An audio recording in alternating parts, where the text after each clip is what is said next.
Punjab text book board Lahore 2013 का ये question है और कुछ इस तरह से कि हमें तीन मैट्रिसेस जो है वो गिवन है और हमसे ये कहा जा रहा है कि अगर आप इस तरह से इन्हें मल्टीप्लाई भी करें और ऐड भी करें कि जैसे फर्ज करें बी और सी मैट्रिसेस जो है वो ऐड हो जाएं और फिर इनका जो आंसर आए फर्ज करें इनके आंसर से हमें एक डी मैट्रिक्स मिलता है तो आप इसको ए से मल्टीप्लाई कर दें, ठीक है।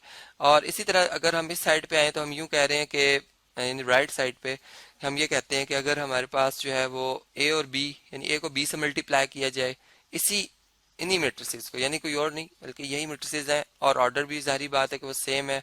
इसका मतलब है कि ये ऐसे मैट्रिसेस होने चाहिए जो कि मल्टीप्लाई भी हो सकते हों, यानी ये बहुत इंपॉर्टेंट बात है कि हम ऐसे मैट्रिसेस नहीं सिलेक्ट करेंगे जो कि आपस में मल्टीप्लाई ही ना होते हों, ऐड हो जाते हों लेकिन मल्टीप्लाई ना होते हो, या फिर दोनों बातों को होल्ड करना है, ठीक है। तो ए और बी को अगर मल्टीप्लाई करते हो तो इससे अगर हमें ई मैट्रिक्स मिलता है फर्ज करें, और फिर ए और सी को अगर मल्टीप्लाई करते हैं तो एफ मैट्रिक्स मिलता है, और फिर इन दोनों को ऐड करें तो इसका सम और ये प्रोडक्ट जो आपस में बराबर आएंगे। ये बेसिकली प्रॉपर्टी हमने प्रूव करनी है जो कि इसको अगर मैं शॉर्ट फॉर्म में कहूँ तो ये हमारे पास डिस्ट्रीब्यूटिव प्रॉपर्टी कहलाती है। यानी एक तरह से अगर आप देखें तो मैंने डिस्ट्रीब्यूट किया है किसे जी, मैंने ए को डिस्ट्रीब्यूट किया है ओवर यानी एडिशन, ये बी और सी के सम पे ओवर एडिशन। तो हम यूं कहेंगे कि ये फिर हमारे पास डिस्ट्रीब्यूटिव प्रॉपर्टी है जी, या लॉ है ऑफ, हमने चूंकि मल्टीप्लाई किया है किसको, ओवर एडिशन, ठीक है। तो ये इस तरह से इसको हम शॉर्ट फॉर्म में लिख सकते हैं। अब इसकी जो है राइट साइड लेफ्ट साइड इसका हम जो है वो आंसर जो है यहाँ पे सिलेक्ट करते हैं इस तरह से कि चलें ये हमारे पास फर्ज करें अगर लेफ्ट हैंड साइड है, ठीक है, जो कि वाकई है जी, और इस अगर इसको हम देखें तो ये हमारे पास क्या है जी, राइट हैंड साइड है। तो सबसे पहले चलें हम राइट हैंड साइड से चलते हैं, ठीक है। यानी राइट हैंड साइड में हमारे पास क्या मैट्रिसेस लिखे हुए हैं जी, हमारे पास मैट्रिसेस ये लिखे हुए हैं कि हमने ए मैट्रिक्स को बी मैट्रिक्स के साथ मल्टीप्लाई करना है, फिर प्लस ए मैट्रिक्स को हमने सी मैट्रिक्स के साथ मल्टीप्लाई करना है। अब देखें अगर हमारे पास जो ए मैट्रिक्स है यहाँ पर अगर हम इसको भी दर्ज कर लें तो ये -1 2 3 0 आ रहा है, ठीक है। जबकि अगर हम बी मैट्रिक्स देखें तो ये हमारे पास क्या आ रहा है जी, 1 -3 2 -5, ठीक है। ये हमारे पास ए बी मैट्रिक्स है, यहाँ पे प्लस का साइन था। अब मैं ए सी मैट्रिक्स लिखने जा रहा हूँ, यानी पहले ए मैट्रिक्स लिखूंगा जो कि फिर -1 3 2 0 आएगा, और इसको हम मल्टीप्लाई करेंगे अब सी मैट्रिक्स से, और सी मैट्रिक्स की जो एंट्रीज हैं वो 2 हैं जी, 2 1 1 3, ठीक है।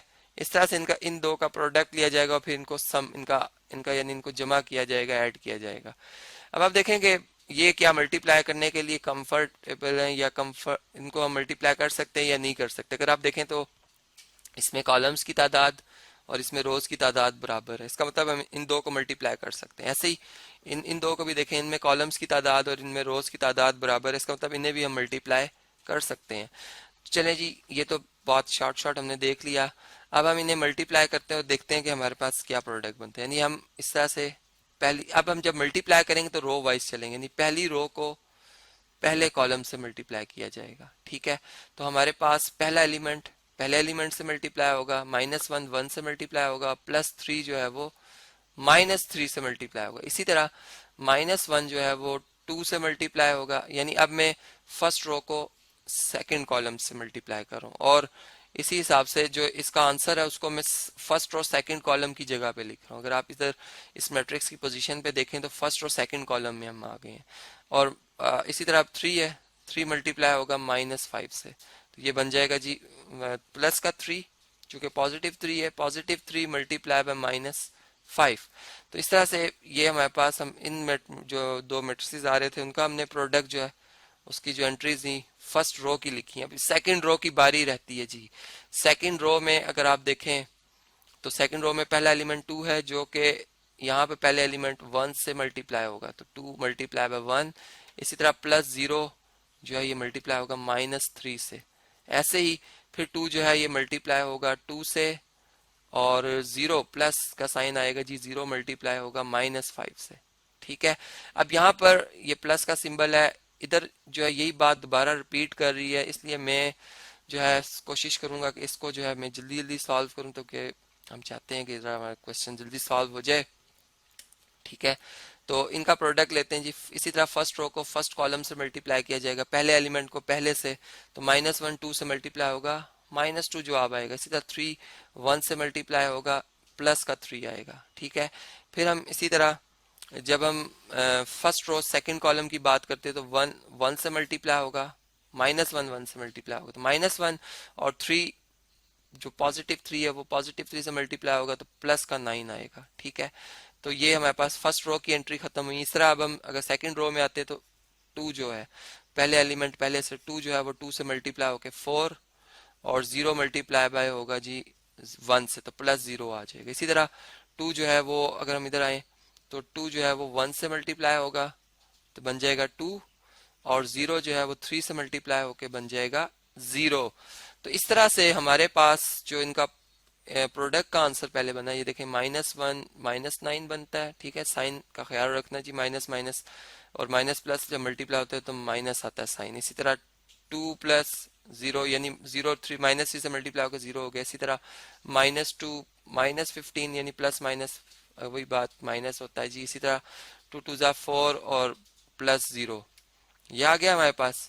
और यहाँ पे प्लस का साइन है, यहाँ पे भी अगर आप देखें तो ये हमारे पास बनता है 1, यानी 3 में से 2 सब्ट्रैक्ट कर लें, 1 4 में 0 ऐड कर लें, 4 9 में से 1 सब्ट्रैक्ट कर लें, 8 इसी तरह 2 में 0 ऐड कर लें, 2 आ जाएगा, यानी 0 हमारे पास एडिटिव आइडेंटिटी है इस वजह से।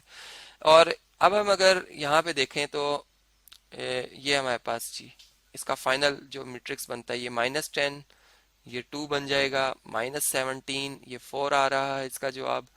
यहाँ पे प्लस हमारे पास जो मैट्रिक्स आ रहा है 1 4 8 2 आ रहा है। ठीक है, बल्कि इसको इस तरह से लिखते हैं हम, ये 2 आ रहा है। ठीक है। अब देखें यहाँ पर ऐड करने की बात होगी है, तो ऐड करते वक्त हम ये देखते हैं कि दोनों मैट्रिसेस का ऑर्डर सेम हो, यानी इसमें अगर आप देखो तो दोनों का ऑर्डर एक जैसा है, इसका तो ये ऐड हो सकते हैं। ठीक है। अब हम इन्हें ऐड कैसे करेंगे इसको भी देख लेते हैं जी।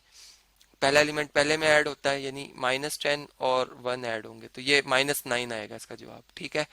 इसी तरह -17 और 8 ऐड होंगे तो ये हमारे पास माइनस का 9 ही आएगा। ठीक है, यानी 17 बड़ी वैल्यू का साइन लगाकर माइनस का और 17 में से 8 निकालें 9। इसी तरह ये चलें, इसके लिए मैंने इस तरह से लिखा। अब ये हमारे पास 2 लिखा हुआ है, ये 4 ये आपस में ऐड होंगे तो 2 और 4 ऐड होंगे तो क्या आएगा जी 6। और इसी तरह अब हमारे पास चलें जी, ये कलर में यूज करता हूँ, 4 और 2 लिखा हुआ है तो ये आपस में ऐड होंगे तो 4 + 2 क्या आ जाएगा जी 6। तो ये हमारे पास आ गई इक्वेशन नंबर 1।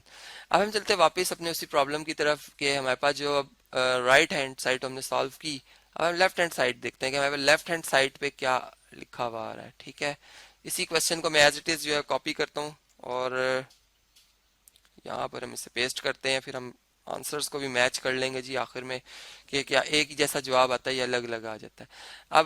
अब बात हो रही है जी लेफ्ट हैंड साइड की। तो लेफ्ट हैंड साइड में जो लिखा हुआ जी ए को मल्टीप्लाई करना है बी प्लस सी से। ठीक है, यानी बी और सी का सम किया करेंगे हम और जो सम आएगा उसको ए से मल्टीप्लाई करेंगे। तो यहाँ पर मैं ए मैट्रिक्स लिख रहा हूँ -1 3 2 0। और अब मैं जो बी और सी का सम है वो डायरेक्ट लिख रहा हूँ यहाँ पे। मैं कोशिश करूंगा, बाकी कुछ वर्क हम होमवर्क भी करेंगे जी। जैसे इनका सम अगर करें बी और सी का, आप देख सकते हैं ये बी मैट्रिक्स है ये सी मैट्रिक्स है, तो पहला एलिमेंट पहले में यानी 2 + 1 3। ठीक है, यानी ऑर्डर सेम है इसलिए हम ऐड कर रहे हैं इन्हें। 2 + 1 ये अगेन यानी ये वाला ये 2 और ये 1 तो 3। इसी तरह अगर हम -3 और इसमें 1 ऐड करें तो -2 आता है, और -5 में अगर 3 ऐड करें तो ये भी -2 आता है। ठीक है, और अब इनका अगर हम जल्दी से प्रोडक्ट भी ले लें तो हमारे पास जी जवाब आता है इसका -1 3 से मल्टीप्लाई होगा -3 -6 आ जाएगा। इसी तरह फिर हम -3 लिखेंगे यानी -3 1 से मल्टीप्लाई होगा। ये हम रो वाइज चलते हैं, इसमें कॉलम वाइज चलते हैं। ठीक है, तो इसी तरह फिर प्लस जो है वो बल्कि प्लस माइनस माइनस हो जाएगा 3 -6। ठीक है, तो इसी तरह ये 2 प्लस ये 6 + 0 आता है, और ये हमारे पास 2 3 ज़ार 6 + 0 मल्टीप्लाई बाय -2 0। तो ये अगर आप इसे सॉल्व करें तो ये आप देख सकते हैं -9। ठीक है, ये 6 ये भी -9 और ये भी हमारे पास 6 आ रहा है। इन दोनों इक्वेशंस को अगर आप देखें यहाँ से तो ये बैलेंस आ रही है। इसका मतलब डिस्ट्रीब्यूटिव प्रॉपर्टी जो है वो होल्ड करती है। यहाँ पर मैंने इक्वेशन नंबर 2 दर्ज की भी है, कोशिश करता हूँ इसके पास ही से हम कॉपी एंड पेस्ट कर लें। तो यहाँ से आप ये अंदाज़ा लगा सकते हैं।